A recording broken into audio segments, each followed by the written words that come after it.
Assalamualaikum warahmatullahi wabarakatuh. Selamat siang, salam sejahtera untuk kita semua, warga desa Triwunan khususnya, dan pada umumnya warga Kabupaten Situbondo dimanapun Anda berada. Tentunya jumpa lagi bersama kami kelompok informasi masyarakat yang bernama Tim Lontar Desa Triwunan.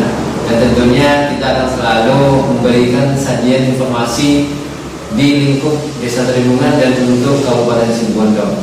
Nah, hari ini kita akan mengupas salah satu tamu kita yang sangat spesial dan sangat multifungsi, yang dimana aktivitasnya sangat padat dan juga mengikuti beberapa ajang organisasi yang diikuti, bahkan pekerjaannya pun banyak juga.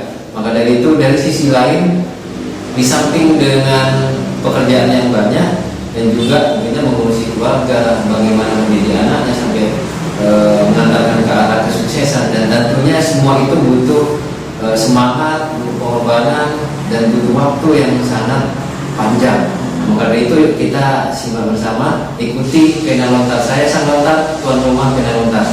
Assalamualaikum Pak Sus. Ya, waalaikumsalam untuk Mas Suki. Gimana kabarnya Pak? Alhamdulillah baik. Baik ya. Terus nama lengkapnya siapa? Nama lengkap saya Sustriyanto. Sustriyanto. Dua kata itu ya, Sustriyanto. 3 kata Sustriyanto. 3 kata. Ya Pak Sus, kita Tim Lontar mengetahui aktivitasnya Pak Sus ini. Dulu Pak Sus ini aktivitasnya apa saja? Ya, sampai sekarang ya. Iya. Dari dulu sampai sekarang mulai tahun 1990 ya, sangat sibuk sekali. Kalau boleh tahu sibuknya apa aja? Ya, seperti ada di organisasi kebansaran ya, mulai tahun 1990 Iya. di Bansar, juga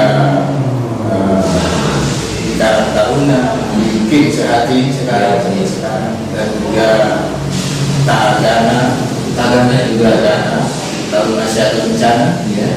dan juga di DKD Bank di Desa itu cuma satu kali di DKD. Terus ya, kalau ada undangan seperti MC pernikahan, kadang-kadang saya itu juga sebagai MC pernikahan. Dari saking banyaknya kasus melakukan aktivitas baik dari pekerjaan, ikut organisasi, cara membagi waktunya gimana Pak? Dengan ikut organisasi sama pekerjaannya? Ya, alhamdulillah ya, semuanya bisa dijalani dengan baik ya. Umpama contoh seperti Ketagana itu kan ada hari tiketnya ini. Seperti Tagana itu hari Sabtu, hari Minggu, dan hari Senin. 3 hari berarti? 3 hari. Itu dari jam berapa? Dari jam 7 sampai jam 3 sore. Jam 7 sampai 3 sore ya. Selesai pulang dari Tagana? Pulang dari Tagana ya, saya langsung ke Balai Desa Keamanan. Oh, jaga pengamanan? Iya. Sebelah itu. Dari jam berapa? Dari ya jam 5. Jam 5 ya? Ya, sama dulu di lampu dulu ya. Habis itu ya pulang ya kan sama Istri itu ya. Jadi kira-kira jam 7 kembali lagi ke Balai Desa untuk persiapan jaga malam. Mulai kerja di Tagana tahun berapa? Kerja di Tagana mulai 2010. 2010 sampai sekarang? Iya, sampai sekarang. Dengan pendapatan berapa? Pendapatnya ya untuk namanya honorer ya, Iya. honor cuma ya untuk izin dan uang makan aja. Kalau boleh tahu berapa? Satu bulan ya 1 juta. 1 juta? Iya. Kira-kira dengan penghasilan itu 1 juta honor dari Tagana cukup nggak menghidupi keluarga? Ya nggak cukup. Nggak cukup ya? Yang tentunya kan ada yang lain lah, misalnya seperti di BKD. BKD ya? BKD itu 1 bulan juga 1 juta. 1 juta di BKD. Iya. Tugas di BKD dari hari apa? Kalau BKD 1 minggu 1 kali, hari Jumat. Hari Jumat Iya. Mulai dari jam berapa? Mulai jam 9 sampai selesai. Sampai selesai. Kadang-kadang jam 2, paling lambat jam 3. Di BKD ketika dana nasabah ada nggak orang ini nanya ke Pak Sus, sampai nggak cocok jadi penari ini, sampai cocoknya jadi tentara kayak gitu Pak. Ya ada juga yang kayak begitu, tapi kan sudah usianya. Iya. Soalnya dari postur badan sangat cocok Ya, ya. karena hobinya olahraga. Hobi jangan olahraga. Iya. Tiap hari olahraga apa? Ya seperti jalan kaki gitu ya. Iya. Lari kecil-kecilan, setelah itu senam seperti senam bela diri, senam silat gitu. Iya. Itu olahraga saya. Dan main boyong, main toya. Itu kan alhamdulillah karena banyak olahraga, ya saya nggak pernah pijet. Ya, Tidak pernah ya pijat. nggak pernah gertak, nggak pernah suntik, ya alhamdulillah nggak pernah sakit. Alhamdulillah. Nah, dari tadi sangat menarik yang disampaikan Pak Sus. Jadi olahraga, lari kecil-kecilan, jadi silat, main royo, main toya. Nah itu Pak Sus belajarnya di siapa? Dulu sudah maklum guru saya dan juga guru BDK bela diri karate itu dari Jogja. Iya. Dulu masih saya sekolah, dia sekarang sudah nggak ada. Itu sudah jaga umum katanya di Jogja. Pulang Belum ke Jogja. ya. Mulai sekolah, mulai kalau suratnya saya mulai sebelum sekolah dasar SD saya sudah belajar. Pencak silatnya itu. Pencak silat. Setelah SMP kita ke karate. Belajar silat kira-kira seingat Pak Sus dari tahun berapa? Yang mulai kecil ya, karena keluarga saya semuanya ya bukan semuanya ya, sebagian besar itu pencinta olahraga bela diri dari ayah saya, terus balik saya itu semuanya punya olahraga bela diri. Berarti turun-menurun berarti Iya, ya? alhamdulillah. Oke, sobat lontar, ternyata Pak Sus sangat sekali senang dengan olahraga, dan olahraganya beda dengan yang lain. Olahraganya itu main royo, main toya, dan juga silat. Jadi kebugarannya terbukti dengan postur badan Pak Sus yang saat ini. Jadi kesehatannya terjaga, dan juga di samping itu olahraganya lari-lari. Selama ini dari segi keahlian Pak Sus nih dari silat, ada nggak Sus muridnya atau yang belajar ke Pak Sus? Orang Ya banyak yang belajar sama saya ya, setelah belajar ya berapa tahun, berapa bulan, ada yang 1 bulanan lumayan. Iya. Ya banyak di tiap desa, di Kembangan, di Rampak, Iya. di Tanjung Sari sendiri, di Pokaan, ya ada. Ada ya. Itu belajarnya hari apa, Pak? Ya biasanya belajarnya itu kalau dulu Ya. itu liburnya sekolah. Di bulan sekolah. Ya, Berarti malam minggu ya. Ya malam minggu. Malam biasanya, Pak. Ya malam setelah jam 7 selesai ngaji, ada yang ngaji, kalau ada yang masuk ngaji. Itu tempat ngajar silatnya di mana? Ya ada sekolah di sana, Iya. MI, Madrasah Al-Hidayah. Di sana kan agak luas. Iya. Ya, Halamannya ya. ya tempatnya di sana. Kadang-kadang kalau sekarang jaga di kantor desa, ya ada yang ke balai desa. Sampai sekarang banyak muridnya. Ya masih banyak, karena ini masih corona, saya liburkan dulu. Oh iya, dampak juga kalau Iya. Nah itu dari siswa muridnya yang belajar silat itu ada uang tip ke pelatih, ke sampean. Sebenarnya saya apa ya, untuk uang itu Iya. ya taruh kas untuk kepentingan bersama. Oh. Seperti air, Iya. untuk minum, ya diminum bersama. Oh gitu. Berarti gratis ya, Pak? Ya gratis. Oke, sobat nonton, tadi sudah beberapa yang disampaikan Pak Sus dalam aktivitasnya, juga pekerjaannya, dan ikuti hobi organisasi apa aja. Nah, di kami di meja lontar sudah kita ada catatan nih dari untuk Pak Sus. Pertama, Pak Sus ini sebagai bekerja di penjaga balai desa, kemudian aktif di organisasi keanggotaan Tansel, kemudian juga bekerja di Tagana sebagai honorer, organisasi Kim Sehati di Desa Pokaan, dan juga bergabung di Karang Taruna Desa Pokaan, dan juga bekerja sebagai penagih di Bank Kredit Desa Pokaan, dan di samping itu juga sebagai guru atau pelatih silat yang tergabung dalam ikatan silat Karang Taruna, dan juga sebagai MC pernikahan, MC Parlo, dan tentunya MC pernikahan dan Parlo ada sebuah perbedaan, dan juga pelawak dan juga pemain gendang. Nah, kita ingin mengetahui Pak Sus ini MC pernikahan Pak Sus. Ini Pak Sus belajar MC pernikahan itu seingat Pak Sus itu tahun berapa? Kalau MC pernikahan saya mungkin ya 2007 sekitar 2007 MC. Nah, waktu itu pertama kali Pak Sus MC di sebuah acara pesta pernikahan, seingat Pak Sus itu pernikahannya siapa? pernikahannya saudaranya Bapak Soeharto. Soeharto, itu desa mana? Desa Mengarang, aslinya Pak Soeharto itu desa Mengarang, ada betul kan? Iya. Dia bilang sama saya, Pak Sus, saya butuh siaran Parlo, apa Pak Sus bisa? Bisa. Siaran Parlo ada bukunya, dia kan? Iya, Ada yang dibaca. Poli nggak ada, saya bisa. Ya pasrah dulu Pak.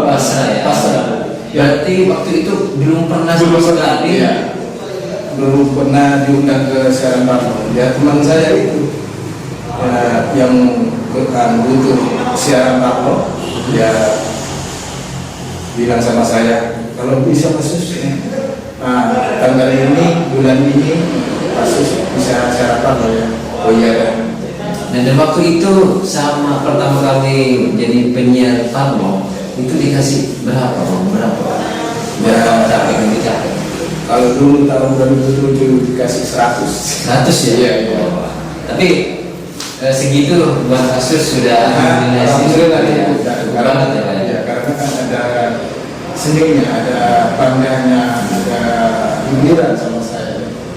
Nah, waktu di tahun 2007 karena kasus pertama kali Parlo ya, Parlo.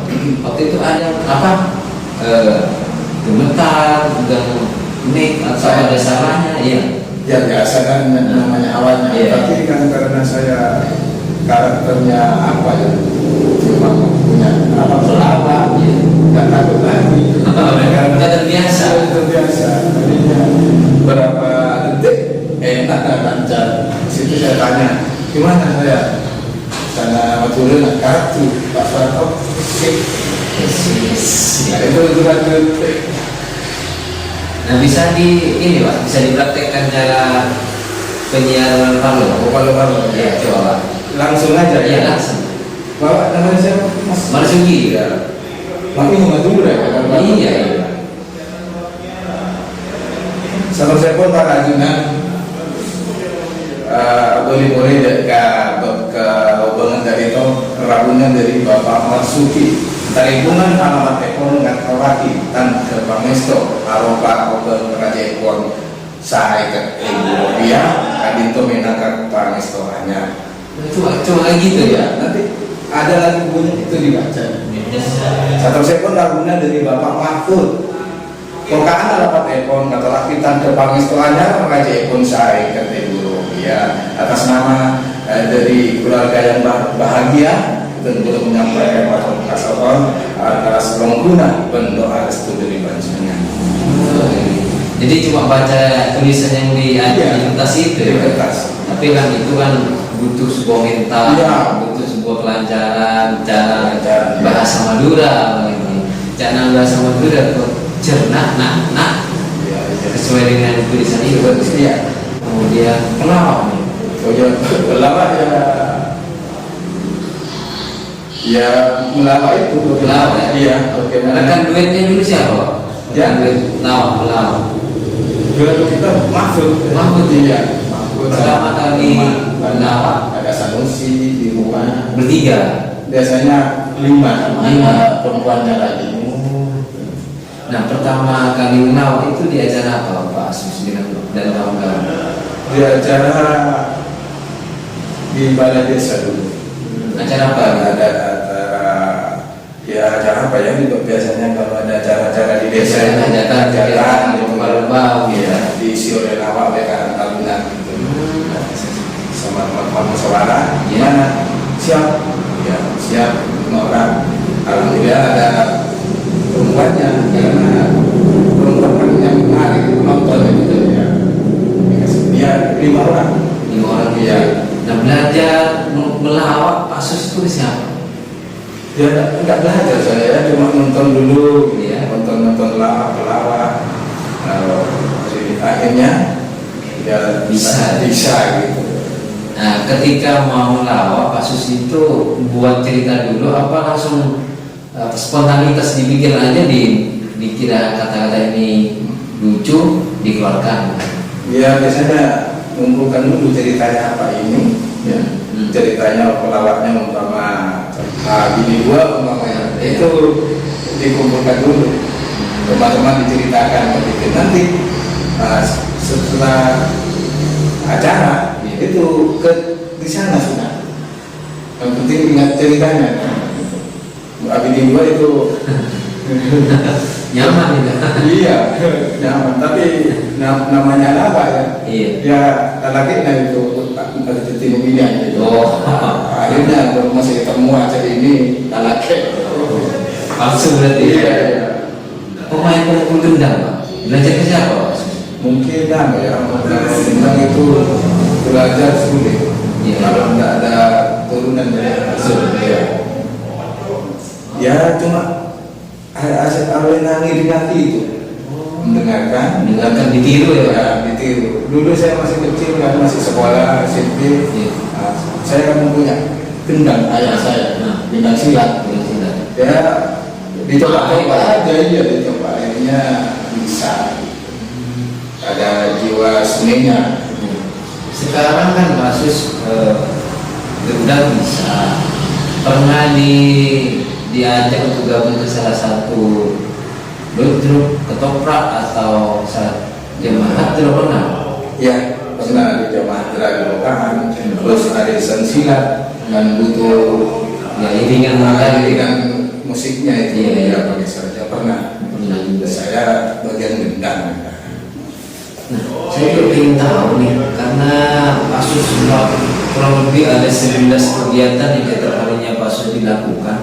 Cara membagi waktu dengan keluarga, cara berbagi waktu dengan anak, dan gimana? Saya yang pasti sudah agak jarang ketemunya. Agak jarang. Kadang ya pulang dari keamanan ya, Iya. kan tidur di sendirian istri saya. Saya di kamar. Pulangnya pagi, mandi, langsung berangkat lagi ke Tagana.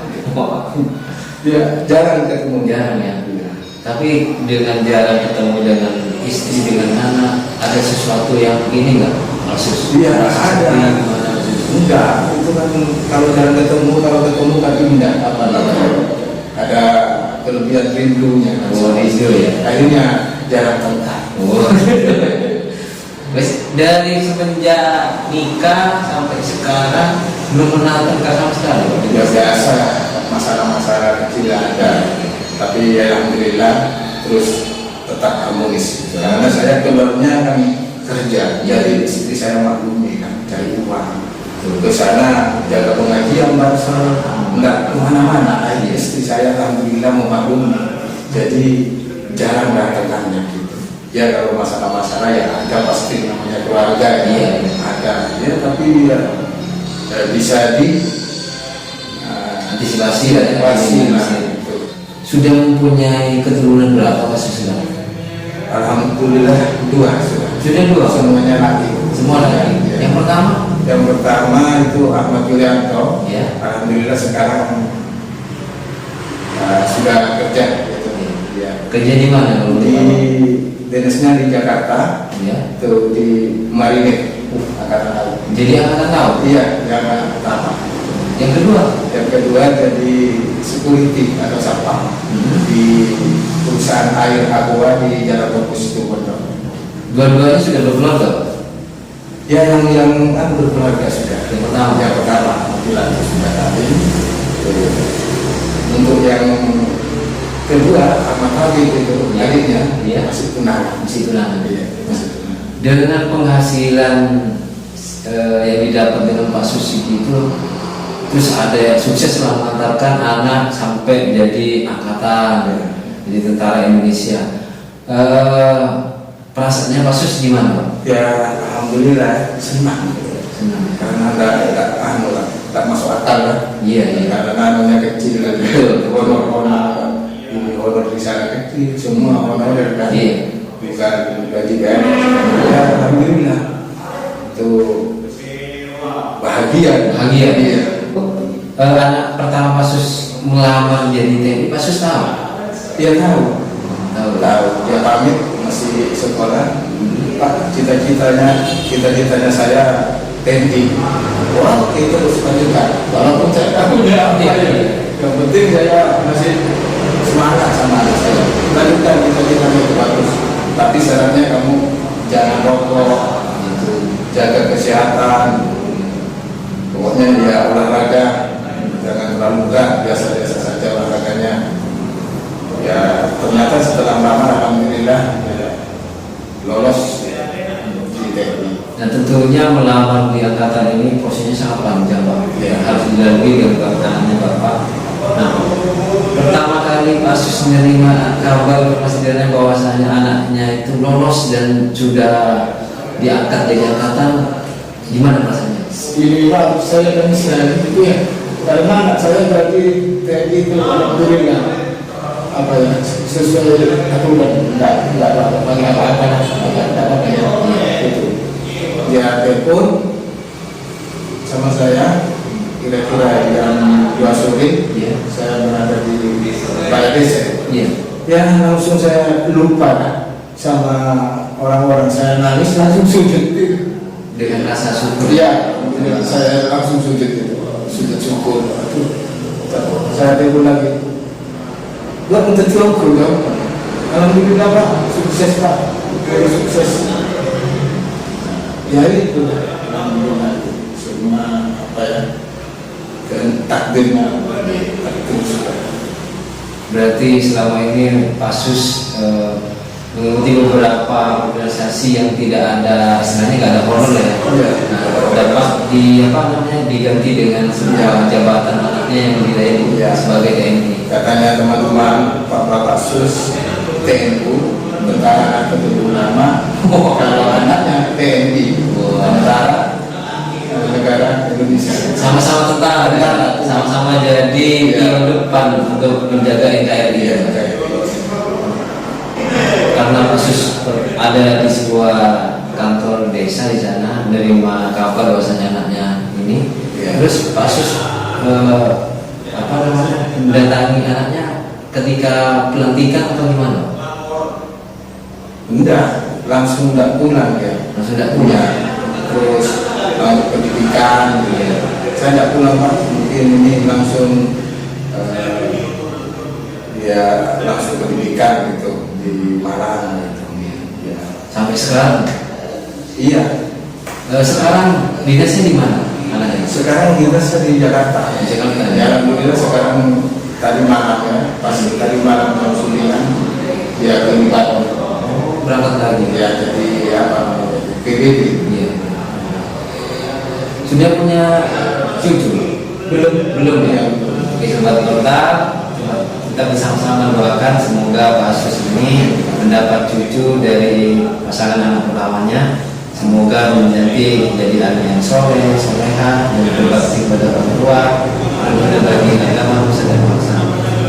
Terima kasih Pak Sus sudah menginspirasi kita semua, memberikan motivasi, memberikan keinginan, memberikan waktu untuk melebarkan perjalanan Pak Sus dari beberapa pengalamannya sampai Pak Sus mengantarkan anak sukses menjadi tentara. Tahu Pak Sus apa sih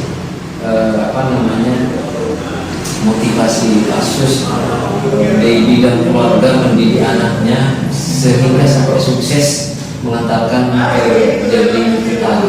Ya motivasi saya ya itu dah memberikan contoh yang baik gitu sama anak.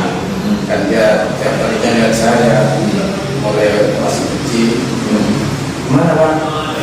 Bapak tentara ya? Masih kecil kan? Oh gitu. Ya saya tentaranya itu. Terus dia bilang, Pak, saya ingin menjadi bapak juga tentara. Dia kan nggak tahu dulu masih kecil, masih SD kalau saya Banser. Ya. Kalau kamu ingin jadi tentara, kamu harus jaga kesehatan, jangan rokok ya Pak. Jadi tentara. Ya kalau sudah SMP tahu kalau saya Banser. Tapi tidak apa-apa ya Pak. Tidak apa-apa. Sangat menginspirasi buat anaknya Pak Sus sehingga semangat untuk menjadi tentara, dan alhamdulillah hasilnya terjawab semua doa-doanya Pak Sus, doanya anaknya, keluarga terjawab semuanya sudah. Pak Sus di Banser mulai dari tahun 90 sampai sekarang. Jadi setiap ada kegiatan keilmuan Pak Sus selalu sudah hadir. Ya hadir tiap pengajian. Sekarang kan banyak pengajian sahabat, pengajian pentingan khususnya di Situbondo. Ya hadir semua pengajian keilmuan hadir selalu. Ya kalau tidak kebarengan dengan tagana ya. Tagana kan juga kalau masih ke bencana. Kalau ada di sana ada pohon rokok, kan ada di BA di HP, terus di dekat Sofian di Kapongan ada pohon rokok. Kebenaran dengan umpama bersama dengan pengajian. Nah saya pamit datang ke Banser saya terlambat karena saya ada motivasi dulu ya. Terus di Banser itu dari tahun 90 sampai sekarang pernah mengalami ini enggak apa istilahnya antar sesama anggota sering tengkar. Iya sering sama anggota yang kadang-kadang masalah tempat, kamu di sana kamu di dekat kiai di panggung, kadang-kadang kamu di parkir. Enggak, saya tidak di parkir, saya di akhirnya ya sisi kata ini ya omongan ya. Kadang-kadang juga sama jemaah pengajian. Sudah pun Bu, jangan masuk lagi Bu. Kadang malam-malam saya kesini mau ngaji. Iya, kan sudah diambil. Iya, enak itu tempatnya Bu, tempatnya di sana kan ada soundnya, ada layarnya. Enggak mau kadang-kadang maksa. Akhirnya ya kita tetap karena panitia melarang, dia tetap Banser melarang. Mengikuti panitia. Iya. Nah, pertama Pak Sus ini bergabung di Banser, motivasinya apa? Karena di lingkungan saya di Polaan itu apa ya, banyak sebagai besar masyarakatnya dekat sama kiai, dekat sama agama. Akhirnya kan dulu masih di Bagan Nusa ya, di Bagan Nusa, terus ada yang ansornya itu Pak Sus. Kamu kenapa kalau ke Bagan Nusa perhatiannya kamu? Saya kalau di Bagan Nusa kan perhati silatnya. Tapi karena dia menginginkan saya pakaian Banser yang teman-teman Ansor dulu, dia tidak siap saya jadi Banser. Ini sebabnya sangat menginspirasi sekali buat kita semua. Sosok Pak Sus ini perjalanannya sangat panjang yang dilalui, tentunya banyak batu loncatan, motivasi yang sudah dirasakan oleh Bapak Sus, dan tentunya semua itu perjuangan mengabdi untuk Indonesia, untuk agama dan untuk keluarga, dan hasilnya alhamdulillah apa yang dicita-citakan, apa yang dipanjatkan dalam doa terkabulkan semua oleh Sang Kuasa. Semoga kehadiran Pak Sus di Studio Lontar ini di Desa Telendungan menginspirasi semua warga, menginspirasi untuk pemuda-pemuda supaya terus semangat dan terus jangan lupa untuk olahraga, dan jangan lupa untuk selalu istiqomah menjalani sebuah keyakinan kita, terutama dalam segi olahraga dan segala macam. Mungkin acara hari ini cukup sudah kita sajikan untuk Sobat Lontar. Kami sudah mengetahui perjalanan Pak Sus. Cerita Pak Sus ini sangat memotivasi untuk kita semua, khususnya untuk saya, bagaimana cara berbagi waktu, bagaimana cara menyayangi